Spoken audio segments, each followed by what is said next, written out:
మా latest videos కోసం మా ఈ తెలుగు న్యూస్ ఛానల్ సబ్స్క్రైబ్ చేసి గంట సింబల్ యాక్టివేట్ చేసుకోండి.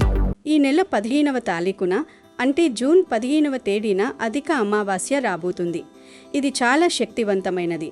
ఎందుకు అనంటే మంచి రోజుతో కూడా కూడుకుని వస్తుంది. సోమవారంతో కూడి వస్తుంది కాబట్టి ఈ అమావాస్యకు అతీంద్రియ శక్తులు చాలా ఎక్కువ. ఇలా సోమవారం అమావాస్య కలిసి వస్తే దానిని సోమావతి అమావాస్య అని, సోమ అమావాస్య అని అంటారు. కావున ఈ అమావాస్యలోపు వేప చెట్టు దగ్గర ఇది పడేయండి చాలు. 2 నిమిషాల్లో మీ దరిద్రం పోయి కోట్లు వచ్చి పడతాయి. మీ జీవితం అద్భుతంగా మారిపోతుంది. వద్దన్న ఐశ్వర్యం వచ్చి పడుతుంది.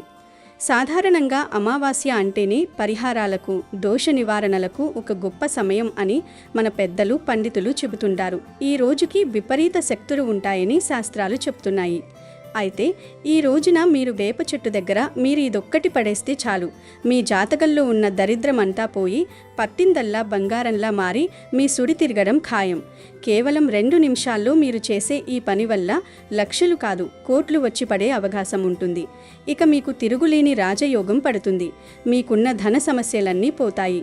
కోరినంత ధనం వస్తుంది. అష్టైశ్వర్యాలు సిద్ధిస్తాయి. మరింతకీ ఈ శక్తివంతమైన అమావాస్య రోజు వేప చెట్టు దగ్గర ఏం పడేయాలి అనే విషయాన్ని ఇప్పుడు వీడియోలో చాలా వివరంగా తెలుసుకుందాం. ఫ్రెండ్స్, ఈ వీడియోని ఎక్కడా స్కిప్ చేయకుండా చివరి వరకు చాలా జాగ్రత్తగా వినండి. ఈ వీడియోని లైక్ చేసి మాకు సపోర్ట్ అందించండి. ఇక విషయంలోకి వెళ్తే ఈ అమావాస్య చాలా గొప్పది, ఎన్నో శక్తులు కలిగినది. ఈ రోజున మీరు ఎక్కడికో వెళ్లాల్సిన అవసరం లేదు. వేల రూపాయలు ఖర్చు చేయాల్సిన అవసరం లేదు. మీ ఇంటి దగ్గరలో ఉన్న ఒక వేప చెట్టు దగ్గర కేవలం ఈ ఒక్క వస్తువును పడేస్తే చాలు, మీ కష్టాలన్నీ పటాపంచలైపోతాయి. అసలు ఈ అమావాస్య గడియలకు అంత శక్తి ఎలా ఉంటుంది అని మీరు ఆలోచించవచ్చు. మన పూర్వీకుల కాలం నుండి అమావాస్య రోజున చేసే తంత్ర, మంత్ర, యంత్ర పరిహారాలకు ఫలితం చాలా త్వరగా వస్తుందని నమ్మకం. మన చుట్టూ ఉన్న నెగటివ్ ఎనర్జీని అంటే ప్రతికూల శక్తిని తొలగించుకోవడానికి అమావాస్య ఒక అద్భుతమైన అవకాశం. సాధారణ రోజుల్లో మనం చేసే పరిహారాలకు ఫలితం రావడానికి కొంత సమయం పట్టవచ్చు. కానీ ఈ శక్తివంతమైన అమావాస్య రోజున మీరు ఏ పని చేసినా దానికి ఫలితం క్షణాల్లో లేదా నిమిషాల్లోనే కనిపిస్తుంది. ముఖ్యంగా ఈ అద్భుతమైన అమావాస్య రోజున మీకు కుక్క కనిపిస్తే దానికి కొంచెం తీపి పదార్థాన్ని ఆహారంగా పెట్టండి. తీపి పదార్థాలు ఏవైనా పర్వాలేదు. ఒకవేళ అవి దొరకకపోతే కనీసం బిస్కెట్లు లేదా వేరే ఏదైనా ఆహారాన్ని పెట్టండి. ఇలా చేయడం వల్ల మీ ఇంట్లో ఉన్న అనారోగ్య సమస్యలు తొలగిపోతాయి. శని దోషాలు కూడా తొలగిపోతాయి. ఈరోజు కుక్కకి ఆహారం పెట్టడం వల్ల శని దోషాలు, రాహుకేతు దోషాలు కూడా తొలగిపోయి ఆరోగ్యం మెరుగుపడుతుంది. కుక్కకి ఆహారం పెట్టడం అనేది చాలా మంచి విషయం గనుక ఈరోజు తప్పకుండా కుక్కకి ఏదో ఒక ఆహారం పెట్టండి. ఇక వేప చెట్టు అంటే సాక్షాత్తు ఆ మహాలక్ష్మి స్వరూపం, ఆది పరాశక్తి, అమ్మవారి ప్రతిరూపం. వేప చెట్టులో అతీంద్రియ శక్తులు ఎక్కువగా ఉంటాయి. దీనిని ఒక దేవతా వృక్షంగా మనం పూజిస్తాం. వేపగాలి పీల్చినా, వేప చెట్టు నీడలో కూర్చున్నా సకల రోగాలు నయమవుతాయని ఆయుర్వేదం కూడా చెబుతోంది. పూర్వకాలంలో మన అమ్మమ్మలు, నాన్నమ్మల ఇళ్లల్లో ప్రతి ఇంటి ముందు ఒక వేప చెట్టు ఉండేది. దానివల్ల ఆ ఇల్లు ఎప్పుడూ చల్లగా, ప్రశాంతంగా, పాజిటివ్ ఎనర్జీతో కలకలలాడుతూ ఉండేది. కానీ ఈ రోజుల్లో మనం నగరాల్లో ఉంటూ ఆ పచ్చదనానికి, ఆ స్వచ్ఛమైన గాలికి దూరమైపోయాం. వేప చెట్టు అద్భుతమైన ఆక్సిజన్ను ఇస్తుంది. ఈ అమావాస్య రోజున వేప చెట్టు దగ్గర ఈ పరిహారం చేయడం వల్ల మన జీవితంలో ఉన్న దరిద్రం, అప్పుల బాధలు, శత్రువుల ఇబ్బందులు అన్నీ కూడా ఆ చెట్టు గ్రహించేస్తుంది. ఈ అమావాస్య రోజు కొన్ని తప్పు పనులను పొరపాటున కూడా చేయకూడదు. ఈ అమావాస్య రోజున మాంసాహారం అస్సలు ముట్టుకోకూడదు. కోడిగుడ్డు కూడా తినకూడదు. అలాగే ఈ అమావాస్య నాడు ఎవరికీ అప్పు ఇవ్వకూడదు. ఎవరి నుండి అప్పు తీసుకోకూడదు. ఈ అమావాస్య నాడు పగటిపూట నిద్రపోకూడదు. లేదంటే మీ ఇంట్లోకి దరిద్ర దేవత అడుగు పెడుతుంది. దంపతులు బ్రహ్మచర్యం పాటించాలి. అమావాస్య నాడు కొత్త బట్టలు కొనకూడదు. అలాగే దూర ప్రయాణాలు కూడా చేయకూడదు. ఎలాంటి శుభకార్యాలు నిర్వహించకూడదు. అమావాస్య రోజు తులసి చెట్టు నుండి ఆకులు కూడా కోయకూడదు. జుట్టుకు నూనె రాయకూడదు. జుట్టు కత్తిరించడం, గోర్లు కత్తిరించడం వంటి పనులను అస్సలు చేయనేకూడదు. అంతేకాదు, ఈ అమావాస్య రోజున రాత్రి సమయంలో పసిపిల్లలను బయటకు తీసుకురాకూడదు. అమావాస్య నాడు ఆవును పూజిస్తే మీ జీవితంలో భోగభాగ్యాలు సిద్ధిస్తాయి గనుక ఈ అమావాస్య రోజున గోమాతకు ఏదో ఒక ఆహారం పెట్టండి. అలా ఆహారాన్ని తినిపిస్తే జీవితంలో త్వరగా స్థిరపడతారు. బీరువాను లక్ష్మీ రూపంగా భావిస్తారు కాబట్టి ఈ అమావాస్య రోజున మీ బీరువా తలుపులను శుభ్రం చేసి బీరువా పైన గుండ్రంగా కుంకుమను దిద్ది దానిపై స్వస్తిక్ గుర్తును వేయండి. అలా వేస్తే మీ బీరువాలో లక్ష్మీదేవి స్థిర నివాసం ఉంటుంది. ఈ అమావాస్య సోమవారంతో కలిసి వచ్చింది కనుక దీనిని సోమవతి అమావాస్య అని పిలుస్తారు. అన్ని అమావాస్యల కంటే ఈ సోమవతి అమావాస్య చాలా శక్తివంతమైనది. ఎందుకంటే సోమవారం అంటే శివునికి చాలా ఇష్టమైన రోజు కాబట్టి సోమవారం వచ్చే అమావాస్య చాలా శక్తివంతమైనది. ఈ సోమవతి అమావాస్య అంటే ఆ పరమేశ్వరునికి చాలా ప్రీతికరమైనది కాబట్టి ఈ సోమవారం రోజున ప్రతి ఒక్కరూ ఇంట్లో పూజ చేసుకోవడానికి ప్రయత్నించండి. శివలింగం ఉంటే ఇంట్లోనే అభిషేకం చేయండి. ఈ రోజున చేసే శివ పూజల వల్ల మీ ఇంటికి అఖండ రాజయోగం ప్రాప్తిస్తుంది. మీ ఇంటిపై శివుని ఆశీర్వాదం ఉంటుంది. ఈశాన్య మూలను ఈశ్వరుని దిశగా పరిగణిస్తారు కాబట్టి ఈ అమావాస్య రోజున సాయంత్రం సమయంలో మీ ఇంట్లో ఉన్న ఈశాన్య దిశలో ఆవు నెయ్యితో ఒక దీపాన్ని వెలిగించండి. ఇలా చేయడం వల్ల ముక్కోటి దేవతలందరూ సంతోషిస్తారు. ముఖ్యంగా ఈ సోమవతి అమావాస్య రోజున ఆ పరమేశ్వరుడు ముక్కోటి దేవతలతో కలిసి శివాలయంలో నివసిస్తారు. కాబట్టి ఇంతటి పవిత్రమైన రోజున శివాలయానికి వెళ్ళి శివునికి అభిషేకం చేస్తే కోటి రెట్ల పుణ్య ఫలితం లభిస్తుంది. డబ్బు సమస్యలతో ఇబ్బంది పడేవారు ఈ అమావాస్య నాడు చెరుకు రసంతో శివునికి అభిషేకం చేస్తే మంచి ఫలితం ఉంటుంది. ఆవు పాలతో అభిషేకం చేస్తే మీ ఇంట్లో కష్టాలు లేకుండా ఎప్పుడూ సుఖ సంతోషాలే ఉంటాయి. ఈ సోమవతి అమావాస్య రోజున ప్రతి ఒక్కరూ ఉప్పుతో దిష్టి తీసుకోవాలి. ఈ అమావాస్య రోజున దిష్టి తీసుకుంటే మీపై ఉన్న చెడు దృష్టి మొత్తం తొలగిపోతుంది. జాతక దోషాలన్నీ తొలగిపోతాయి. ఈ సోమవతి అమావాస్య రోజున మీ ఇంటి ముందు ఒక గుమ్మడికాయని కట్టుకోండి. గుమ్మడికాయ అంటే మహాలక్ష్మి స్వరూపం. ఏ ఇంటి ముందు అయితే గుమ్మడికాయ ఉంటుందో ఆ ఇంట్లో కష్టాలే ఉండవు. అమావాస్య రోజున గుమ్మడికాయ కట్టుకుంటే మీ ఇంటికి చాలా మంచి జరుగుతుంది. మీ ఇంటికి ఒక గుమ్మడికాయను తెచ్చుకుని దానికి గంధం రాసి కుంకుమ బొట్లు పెట్టి మీ ఇంటి ముందు కట్టి ధూపం వేయండి. గుమ్మడికాయ కట్టలేని వారు కలబంద ముక్కను కట్టుకోండి. అలాగే ఈ అమావాస్య రోజున ప్రతి ఒక్కరూ మీ కాలికి నల్లదారం కట్టుకోండి. అమావాస్య రోజున నల్లదారం కట్టుకుంటే మీపై నరదిష్టి పడకుండా మీరు చేసే పనిలో ఎలాంటి అడ్డంకులు లేకుండా ఉంటాయి. చాలామంది మేము పోయిన నెల అమావాస్యకి కాలికి నల్లదారం కట్టాము కదా, ఇప్పుడు మళ్ళీ కట్టాలా అని అడుగుతూ ఉంటారు. మీరు కాలికి కట్టిన నల్లదారం పవర్ నెల రోజులలో పోతుంది కనుక నెల నెల ప్రతి అమావాస్యకి నల్లదారాన్ని తీసేసి ఏదైనా చెట్టు మీద పడేసి మళ్ళీ కట్టుకుంటే మంచిది. దిష్టి తగలకుండా ఉంటుంది. అలాగే ఈ అమావాస్య రోజున ఏదైనా అమ్మవారి ఆలయానికి వెళ్ళి పెరుగన్నం నైవేద్యంగా పెడితే మీ కష్టాలన్నీ తీరిపోతాయి. ఏ ఇంట్లో అయితే ఎప్పుడూ డబ్బు సమస్యలు ఉంటాయో అలాంటి వారు ఈ అమావాస్య నాడు అమ్మవారికి నిమ్మకాయ దండలు సమర్పించినా, గుడిలో రాహుకాలంలో నిమ్మకాయ దీపం వెలిగించినా మీ ఇంట్లో డబ్బు కష్టాలు లేకుండా ఉంటాయి. రావి చెట్టులో విష్ణుదేవుడు కొలువై ఉంటాడు కాబట్టి ఈ అమావాస్య రోజున మీ ఇంటి గుమ్మానికి రావి ఆకులను కడితే మీ ఇంట్లో ఉన్న దుష్టశక్తులన్నీ తొలగిపోయి ముక్కోటి దేవతలు మీ ఇంట్లోకి అడుగు పెడతారు. ఈ అమావాస్య నాడు చీమలకు పంచదారను ఆహారంగా వేయండి. ఇలా చేస్తే మీ పూర్వీకుల ఆశీర్వాదం మీ ఇంటిపై ఉంటుంది. ఇక పరిహారం విషయంలోకి వస్తే మనుషులన్నాక అందరూ ఒక్కొక్క సమస్యతో బాధపడుతూ ఉంటాము. ఇంటింటికి ఒక సమస్య, మనిషికి ఒక సమస్య ఉంటుంది. కొంతమంది బయటికి చెప్పుకుంటారు, కొంతమంది చెప్పుకోరు. ఎందుకంటే చెప్పుకోలేని సమస్యలు కూడా కొన్ని ఉంటాయి. బయటికి చెప్పుకుంటే ఎక్కడ చులకనైపోతామో, ఎక్కడ లోకువైపోతామో, ఎక్కడ మన గురించి ఎగతాళిగా మాట్లాడుకుంటారో అని లోపలే దాచుకుంటారు.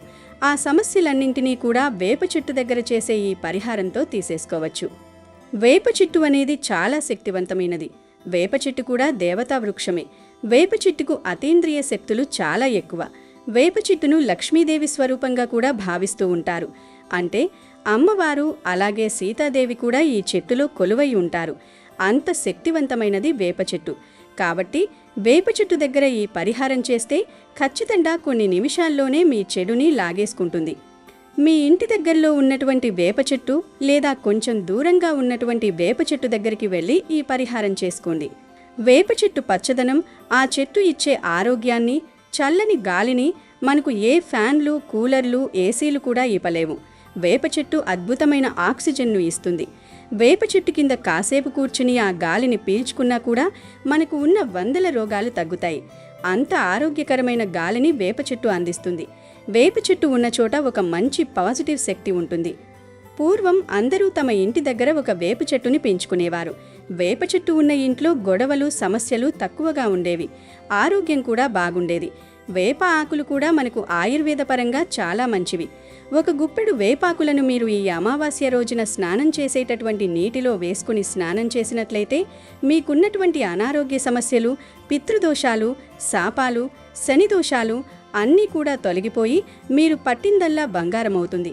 వేపాకులు వేయడం వలన ఆ నీరు శక్తివంతంగా మారి మీకు ఆరోగ్యం కూడా బాగుండి నూతన ఉత్సాహంతో, ఉత్తేజంతో, కొత్త ఆయుష్తోటి మీ జీవితాన్ని మొదలు పెట్టగలుగుతారు. అంత శక్తివంతమైనది వేపాకుల నీటి స్నానం. ఇక వేప చెట్టు దగ్గర ఈరోజు మనం ఏం పడేయాలంటే, దీనికోసం మీరు ముందుగా ఒక తెల్లని కాగితాన్ని తీసుకోండి. ఆ కాగితం మీద ఎరుపు రంగు స్కెచ్ పెన్నుతో లేదా మామూలు పెన్నుతో మీ మనసులో ఉన్న అతిపెద్ద సమస్యను రాయండి.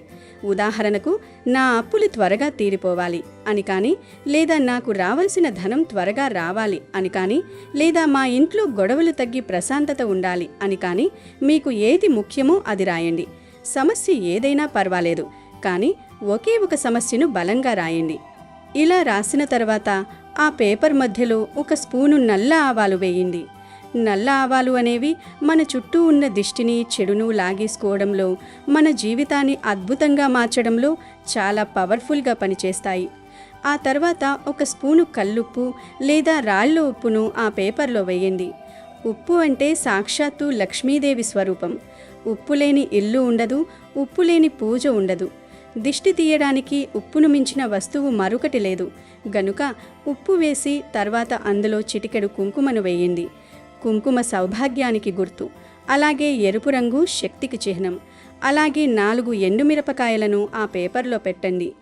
ఎండుమిరపకాయల ఘాటు మన కష్టాలను దహించి వేస్తుంది. చివర్లో 2 వెల్లుల్లి రెబ్బలను కూడా ఆ పేపర్లో వేయండి. వెల్లుల్లి కూడా మనకున్న దిష్టిని, కష్టాలను తీసేయడంలో ఎంతో అద్భుతంగా పనిచేస్తాయి. పాతకాలంలో మన అమ్మమ్మలు ఈ వస్తువులతోనే దిష్టి తీసేవారు. ఇప్పుడు ఈ వస్తువులు ఉన్న కాగితాన్ని ఒక పొట్లంలా చుట్టండి. ఈ పరిహారాన్ని మీరు సాయంత్రం 4 గంటల నుండి 6 గంటల మధ్యలో చెయ్యాలి. ఆ సమయంలోనే శక్తులు ఎక్కువగా ప్రభావవంతంగా ఉంటాయి. ఈ పొట్లాన్ని తీసుకుని మీ ఇంటికి దూరంగా ఉన్న ఒక వేప చెట్టు దగ్గరకు వెళ్ళండి. గుర్తుంచుకోండి, మీ ఇంటి లోపల ఉన్న చెట్టు దగ్గర కానీ, లేదా గుడి ఆవరణలో ఉన్న చెట్టు దగ్గర కానీ ఈ పని చేయకూడదు. ఇంటి బయట ఉన్న చెట్టు దగ్గర మాత్రమే చేయాలి. చెట్టు దగ్గరకు వెళ్ళిన తర్వాత ఆ చెట్టు తల్లికి మనసులో నమస్కారం చేసుకోండి. ఓ తల్లి, నా కష్టాలన్నీ నీవే తీర్చాలి అని ప్రార్థించండి. మీకు వీలైతే ఒక చెంబులో నీటిని తీసుకువెళ్ళి ఆ చెట్టు మొదట్లో పోయండి. ఆ తర్వాత ఆ వేప చెట్టు చుట్టూ 11 సార్లు ప్రదక్షిణలు చేయండి. ప్రతి ప్రదక్షిణలోనూ మీ సమస్య తీరిపోయినట్లుగా ఊహించుకోండి. ప్రదక్షిణలు పూర్తయ్యాక ఆ పొట్లాన్ని మీ కుడి చేత్తో పట్టుకొని మీ తల చుట్టూ కుడివైపు నుంచి ఎడంవైపుకు 3 సార్లు, ఎడంవైపు నుంచి కుడివైపుకు 3 సార్లు తిప్పుకోండి. ఇలా తిప్పుకుంటున్నప్పుడు మీలో ఉన్న దరిద్రం, మీ జాతకంలో ఉన్న దోషాలు అన్నీ ఆ పొట్లంలోకి చేరిపోవాలని బలంగా కోరుకోండి. ఆ తర్వాత ఆ పొట్లాన్ని ఆ వేప చెట్టు మొదట్లో పడేయండి. పడేసిన తర్వాత వెనక్కి తిరిగి చూడకుండా నేరుగా మీ ఇంటికి వచ్చేయండి. దారిలో ఎవరైనా పిలిచినా పలకకండి, ఎవరితోనూ మాట్లాడకండి. ఇంటికి వచ్చిన తర్వాత కాళ్ళు చేతులు కడుక్కొని శుభ్రపడండి. వీలైతే స్నానం చేయడం ఇంకా మంచిది. ఈ పరిహారం ఎందుకు అంత శక్తివంతమైనది అంటే, ఇందులో ఉపయోగించిన ప్రతి వస్తువుకు ఒక ప్రత్యేకమైన గుణం ఉంది. ఆవాలు మన మనసులోని భయాన్ని, బయట ఉన్న శత్రువుల పీడను తొలగిస్తాయి. కల్లుప్పు మన ఆర్థిక స్థితిని మెరుగుపరుస్తుంది. కుంకుమ మనకు రక్షణగా నిలుస్తుంది. ఎండుమిరపకాయలు మనకున్న మొండి సమస్యలను కూడా క్షణాల్లో తీసివేస్తాయి. వెల్లుల్లి మన జీవితాన్ని అద్భుతంగా మార్చేస్తుంది. వేప చెట్టు వీటన్నింటినీ స్వీకరించి తనలోని దివ్యశక్తితో వాటిని శుద్ధి చేసి మనకు మంచి ఫలితాలనిస్తుంది. ఈ పరిహారం చేసిన వెంటనే మీ మనసు చాలా తేలికగా అనిపిస్తుంది. మీ ఇంట్లో ఉన్న నెగిటివ్ వైబ్రేషన్స్ తగ్గిపోయి పాజిటివ్ ఎనర్జీ వస్తుంది. మీరు ఏ సమస్య అయితే ఆ కాగితం మీద రాశారో దానికి సంబంధించిన పరిష్కారం మీకు అతి త్వరలోనే కనిపిస్తుంది. అప్పులు తీరడానికి కొత్త మార్గాలు కనిపిస్తాయి. వ్యాపారంలో లాభాలు వస్తాయి. ఉద్యోగంలో ప్రమోషన్లు రావచ్చు.